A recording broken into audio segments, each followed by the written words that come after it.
P T I کو آپ as a opposition اس کا انالیسس کریں گے. نمبر 2 آپ پی ٹی آئی کے جو اپنے معاملات ہیں اپوزیشن کو چھوڑ کر, جیسے عمران خان کی رہائی ہے یا پی ٹی آئی کے اندرونی معاملات ہیں, اس پہلو کے اوپر اس کے اوپر تو ان کا اپنا ووٹر مایوس بھی نظر آتا ہے, سوال کرتا بھی دکھائی دے رہا ہے. جس طرح حماد صاحب بتا رہے تھے کہ بھائی یہ جلسے, یہ جرگے, یہ سب چیزیں آپ کافی عرصے سے کر رہے ہیں. اگر آپ گنڈا پور کو ہٹا کے سہیل آفریدی کو لے کر آئے تھے تو چینج کیا آیا, آپ نے اچیو کیا کیا؟ اب تو پی ٹی آئی کے اپنے لوگ کہتے ہیں کہ بھائی گنڈا پور اچھا تھا, کم از کم ملاقاتیں تو کروا دیتا تھا, کچھ نہ کچھ انگیجمنٹ تو کسی لیول پہ ہو رہی تھی. تو اب تو صرف اور صرف جو ہے آپ باتیں کر پا رہے ہیں. اب تو آپ پنجاب میں جلسہ منسوخ کر دیتے ہیں لیکن مانسیرا میں 6 تاریخ کا جلسہ رکھ لیتے ہیں, تو یہ سمجھ نہیں آتی. پہلی بات تو یہ ہے. دوسری بات یہ ہے کہ ہمیں یہ نظر آ رہا ہے کہ پی ٹی آئی اپوزیشن کا رول بھی پلے نہیں کر پا رہی, وہ پنجاب کے اندر بالخصوص ہو یا وفاق کی سطح کے اوپر ہو. آپ کو یاد ہوگا جب مسلم لیگ نون اور پیپلز پارٹی کے اوپر الزام لگتا تھا ایک دوسرے کی فرینڈلی اپوزیشن کرنے کا, مجھے یہ کہنے میں کوئی عار نہیں ہے کہ یہ جو موجودہ اپوزیشن ہے شاید یہ اس سے زیادہ گورنمنٹ کو فیسیلیٹیٹ کر رہی ہے. اگر خود سے فیسیلیٹیٹ نہیں بھی کر رہی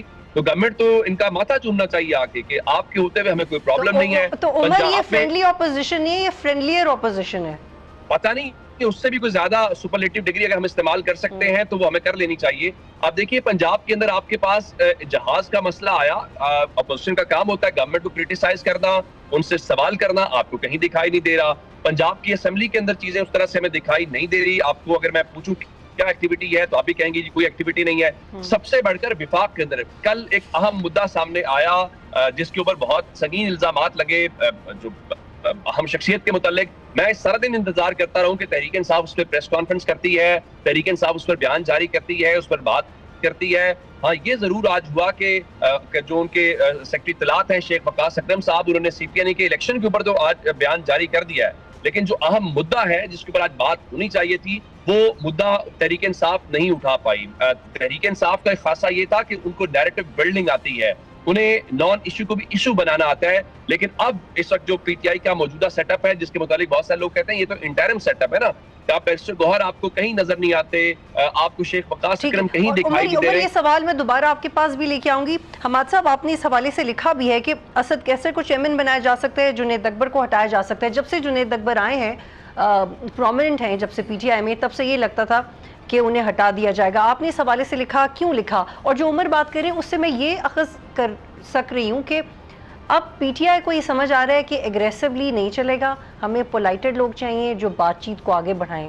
کیا ایسا ہے؟ عمر کی بات بالکل ٹھیک ہے کہ ان کی لیڈرشپ کہیں نظر نہیں آ رہی ہے. اگر کرائسس میں لیڈرشپ نظر نہ آئے, یعنی بے نظیر بھٹو نے خوفناک مارشاء اللہ کا سامنا کیا لیکن وہ نظر آ رہی تھی, وہ کھڑی تھی, ان کے کارکن کھڑے تھے, ان کی پارٹی کھڑی تھی, فاطمہ جناح مشکل حالات میں کھڑی تھی, دوسرے لیڈر سارے کھڑے رہے, نواز شریف کھڑے تھے. لیکن یہاں پر پارٹی کدھر ہے؟ یعنی پارٹی کے چیئرمین بیرسٹر گوہر کہاں ہے؟ سہیل آفریدی کے پاس وزارت اعلیٰ ہے لیکن پارٹی کہاں ہے؟ ان کی وزارت اعلیٰ تو موجود ہے, ان کے مزے چرچے تو موجود ہیں, ان کے ساتھیوں ان کے دوستوں کے معاملات جو ہیں وہ تو موجود ہے, لیکن کیا پارٹی کے تنظیمی معاملات کہیں دکھائی دے رہے ہیں؟ ان دو لوگوں پر سب سے بڑی ذمہ داری عائد ہوتی ہے. دوسری لیڈرشپ پر اس کے بعد ذمہ داری, یعنی اسد کیسر ٹھیک ہے ایک بہت سینئر لیڈر ہیں, اسپیکر بھی رہے صوبائی اسمبلی کے بھی, قومی کے بھی, لیکن ان پہ تو اتنی بڑی, وہ تو پارٹی چیئرمین تو بیرسٹر گوہر ہے نا, پارٹی کو صوبے کی سطح انتظامی سطح پر تو سہیل آفریدی لیڈ کر رہے ہیں. بھئی آپ ان کو ڈائریکشن دے دینا کہ یہ کریں, لیکن ان کو کوئی ڈائریکشن مل نہیں رہی. دوسری بات یہ تو سوری ٹو کٹ یو, کیا پی ٹی آئی یہ بھی سوچیے کہ اب ڈائریکشن بیرسٹر گوہر سے ہی لے لینی چاہیے, کیونکہ جو وہ انتظار کر رہے تھے کہ ڈائریکشن جیل سے آئیں گی, ملاقاتیں ہوں گی, پھر ہم کچھ کریں گے. اچکزئی صاحب بھی اس پہ ناراض رہتے تھے. اگر جیل سے نہیں آ رہے, اگر جیل سے نہیں آ رہے ہیں تو عمران خان نے ان کو چیئرمین کیوں بنایا تھا؟ اسی لیے بنایا تھا کہ میں جیل جا رہا ہوں, بیرسٹر گوہر لیڈ کرے. جس طرح نواز شریف صاحب پاکستان سے جا رہے تھے, انہوں نے جاوید ہاشمی کو صدر بنایا تھا اور وہ پارٹی لے کر نکلے تھے مارشاء اللہ دور میں. بیرسٹر گوہر کیوں نہیں لے کے نکلے؟ دوسری بات یہ, اگر اسد کیسر کے حوالے سے جو آپ نے بات کی کہ میں نے لکھا ہے, جو میرے انفارمیشن ہے تو کچھ سنجیدہ لوگ جو ہیں جو عمران خان کے قریبی وہ چاہتے ہیں کہ اسد کیسر لیڈ کرے. اب